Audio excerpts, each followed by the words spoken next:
नई शिक्षा प्रणाली जो जुलाई में निकली, उसमें ये बड़ा क्लियर हुआ कि हमको सबसे पहले तो शिक्षकों को शिक्षा देने का प्रावधान करना चाहिए।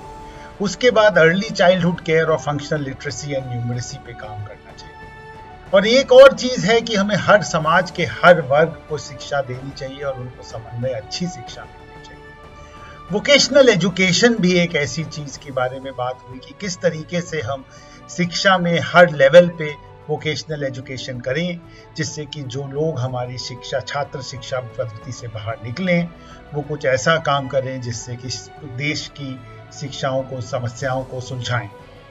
इसी तरीके से जो नई शिक्षा नीति आई, उन्होंने रिसर्च पे बहुत फोकस किया। उन्होंने फोकस किया कि ट्रांसडिसिप्लिनरी पढ़ाई होनी चाहिए। ये ज़रूरी नहीं है कि व्यक्ति और छात्र एक ही सब्जेक्ट में पढ़ें।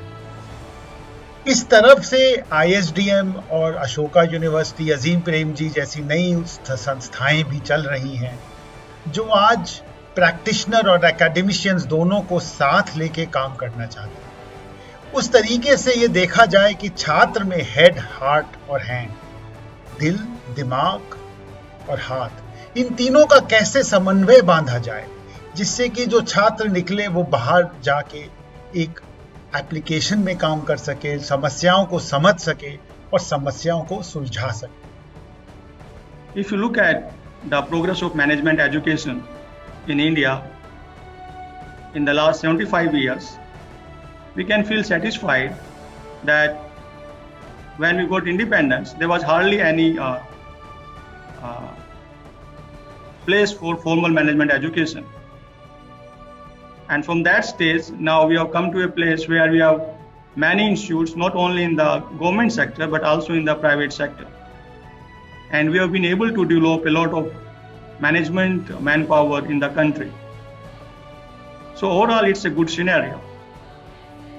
However, we have lacked and we are continuously lacking on one aspect. And that aspect is research. Bharat का उच्च शिक्षा व्यवस्था में विश्व में तीसरी सबसे बड़ी व्यवस्था है।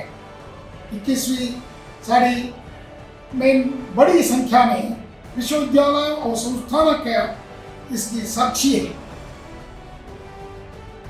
Institutions like IITs, IIMs, SBAs, AIMS, etc. clearly demonstrate the leadership role of India in the 21st century. IITs have increased from 6 to 23 since 2000. IISR, IISCR are a new initiative for strengthening the science.